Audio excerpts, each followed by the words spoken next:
Hello students, welcome to the channel. In this video, we'll discuss the second passage of the reading section of Form Z04, the special testing ACT form from April 2021. This passage is adapted from the article Notes from a Wedding by Lauren Wilcox-Puchowski. It was never Kenny Holmes's intention to become a wedding singer. The grandson of West Indian immigrants, Holmes was raised in Gordon Heights on Long Island in what he calls a small Black community founded by like-minded thinkers.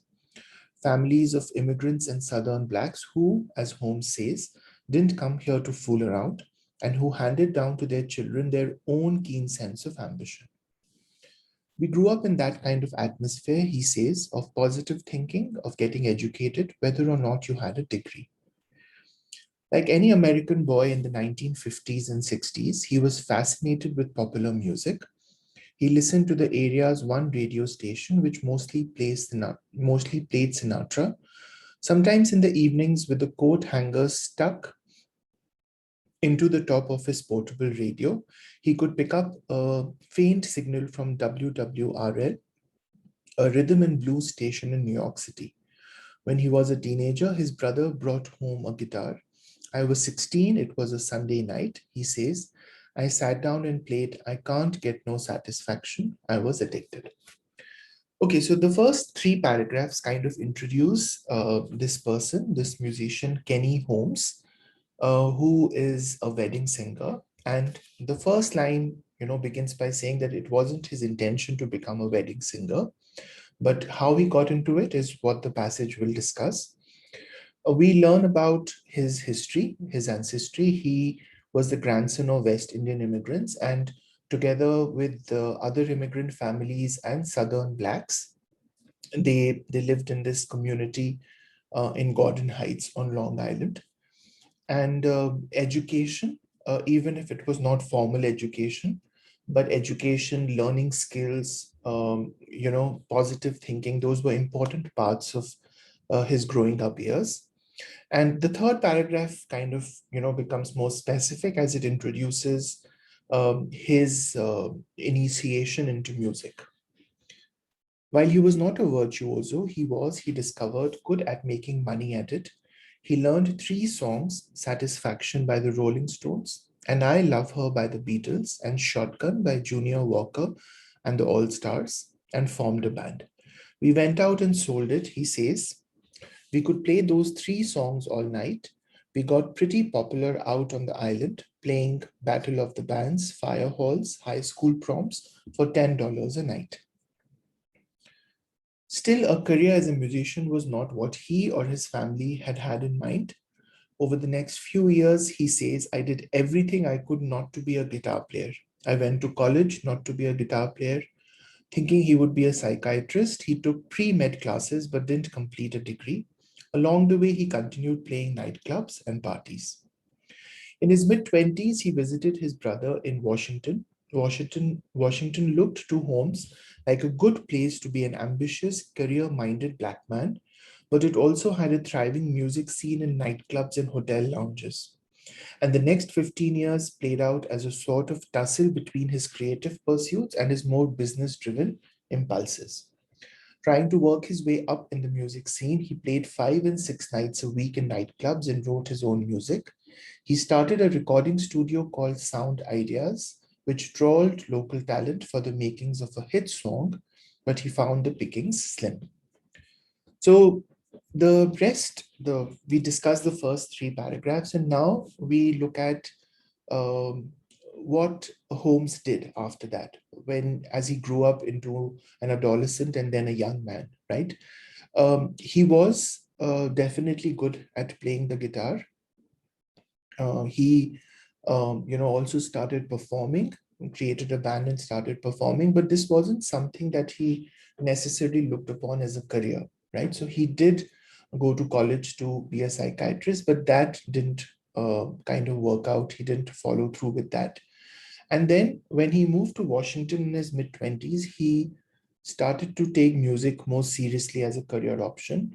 And here, the challenge was to kind of find the right fit between his creative pursuits, right? To be a music person, to make music, and the business side of things, how to make enough money to keep body and soul together. So all of these, different ideas that he tried, etc. The club scene, after a long while, began to wear on him as well. Unwilling to resign himself to the life of a starving artist, when an agent approached him in the early 90s about specializing in wedding and private parties, Holmes decided to try it. It was a revelation. I could make in one night what I used to make in five, he says, and it changed the culture of what I was doing. Holmes was well suited for the role of event band leader. His production skills helped him control his band's sound, and his familiarity with country, big band, and classical music made him popular with audiences who wanted, as he says, a tango or a Viennese waltz, as well as Wilson Pickett. So, because he was struggling financially, he kind of walked into this new kind of music profession, we would say, because there was an offer to be a wedding singer, and he tried it, and he actually made good money out of it. And also because he was more eclectic than the usual starting musician in his tastes, in his talents. He was able to kind of provide a full scale experience to the guests at the wedding parties, and so he was successful. Because business ebbs and flows with the seasons and the economy, Holmes has always kept a variety of sidelines, including a job driving a limousine for 9 years to put his oldest daughter through a private high school and college. These days, at gigs, he hands out a stack of $1 million bills printed with his image and his current enterprises: band leader, commercial mortgage broker, hard money lender. Holmes uses as many as 8 musicians and 2 singers for weddings. He accepts turnover as a fact of running a band, but his current core lineup has, in the mercurial world of part time performers, been fairly steady. Sam Bronner, the drummer, and Atiba Taylor, the sax player, have played with him for 3 and 4 years, respectively, and Bruce Robinson, the keyboardist, has played with him for 15. This is perhaps partly because Holmes insists on making music. During performances, he lets his musicians take the lead and uses specialized stripped down tracks called digital sequences to set the tempo and fill in musical parts when necessary, ultimately preferring the messy alchemy of live music to something more canned. The musicians say that this is in contrast to other band leaders they have worked for, who often rely heavily on recordings and use musicians more as visual props. Holmes's respect for the music endears him to his musicians. These guys play from the heart, says Robinson. They are not just trying to get through the gig. Okay, so the last part kind of talks about how, despite his success as a wedding singer, he still has to work other jobs because he wanted to send his daughter through to private high school. And today he does all sorts of side gigs. He is, apart from a band leader, he is a commercial mortgage broker and a hard money lender. And then we hear about what the setup at one of those wedding parties is like. And while most band leaders use pre-recorded music and the musicians are just kept as visual props, Holmes actually encourages live music to be performed at these ceremonies, and that is how he has earned the respect of his fellow bandmates. Okay, just give me a second. Question 11. The main purpose of the passage is to explain why Holmes's musical tastes gradually changed over time, describe how Holmes's hectic professional life affects his personal life, highlight the different instruments Holmes has mastered in becoming a famous musician, document how Holmes eventually became an enterprising band leader. So it's deep, right? The whole point is to kind of document his professional journey into becoming a band leader, how he started in music, the various steps that he had to take before he became a band leader, right? One theme of the passage is that one's previous experiences and pursuits can be useful in achieving success. Talent is the most important factor in achieving success in both business and music. Recognizing one's limitations is necessary in overcoming one's failures. Pursuing one's dreams should take precedence over more practical matters. Okay, so it's not G and J for sure, because we are not really focusing on talent in the passage, or pursuing dreams taking precedence. But yeah, between, so I think,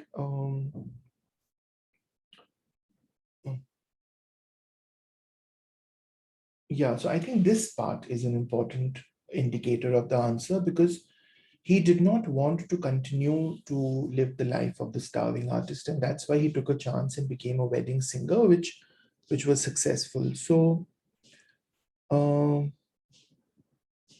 I'm not sure if that's a limitation. Um, yeah, no, so it's not that, it is this, right? Yeah, okay. So it's not limitations. I think it's the fact that his previous experiences, because it's given very clearly here that when he came into wedding singing, he was well suited for the role of band leader, because his production skills, which he had, used earlier or developed earlier, and his familiarity with all of these musical styles made him popular. So this is the answer then.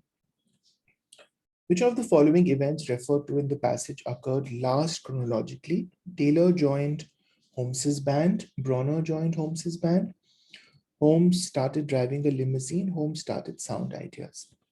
Okay, so I think Sound Ideas was first, and then limousine was next, because he was driving a limousine to kind of, pay for his daughter's private school. So this was one, this was two.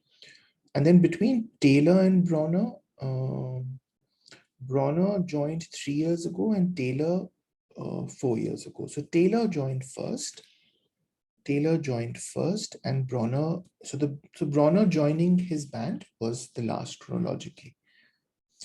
Based on the passage, the residents of Gordon Heights in the 50s and 60s would best be described as artistic and sophisticated, driven and optimistic, friendly and easygoing, generous and dependable. So it's G, right? Because he says that I learned the importance of positive thinking, and a keen sense of ambition that was prevalent in Gordon Heights. So it's driven and optimistic.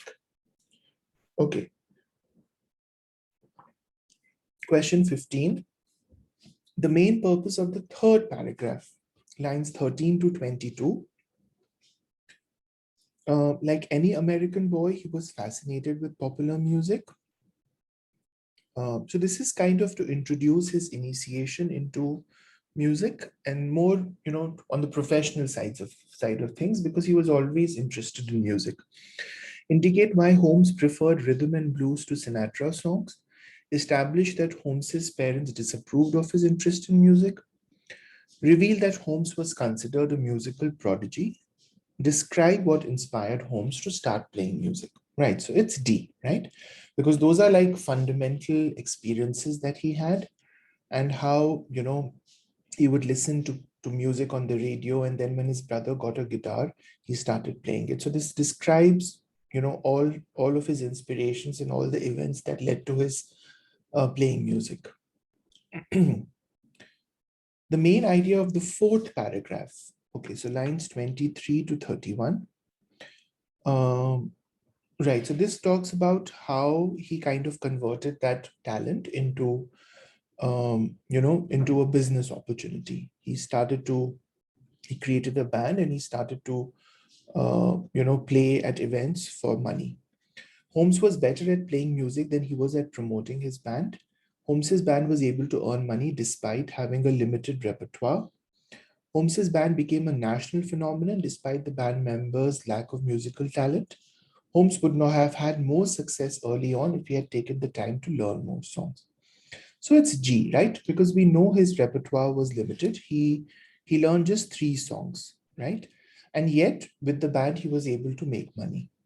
So it's G. Based on the passage, the main reason Holmes eventually preferred playing music at weddings and private parties to playing music in clubs was that he could play a wider variety of music at weddings and parties. Audiences at wedding and parties were easier to please. Weddings and parties were more profitable. Weddings and parties required less travel. So it's C, right? It's very clearly given here. I could make in one night. I could make in one night what I used to make in 5 at the club. So weddings and parties were more profitable. The main idea of the 11th paragraph, lines 73 to 80. So this lines, right? Holmes uses as many as 8 musicians and 2 singers for weddings.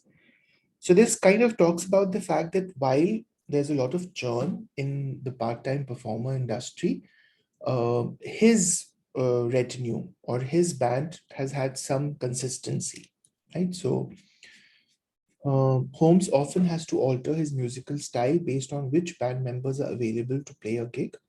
Holmes typically needs more band members to play at weddings than he needs to play at private parties. Holmes's core lineup of band members has been relatively consistent for a business with a high turnover rate. Holmes's core lineup of band members is constantly changing because Holmes expects his musicians to travel long distances. So it's very clearly etched, right? That for a business with a high churn, with a high turnover rate, Holmes has managed to have a core lineup that's consistent.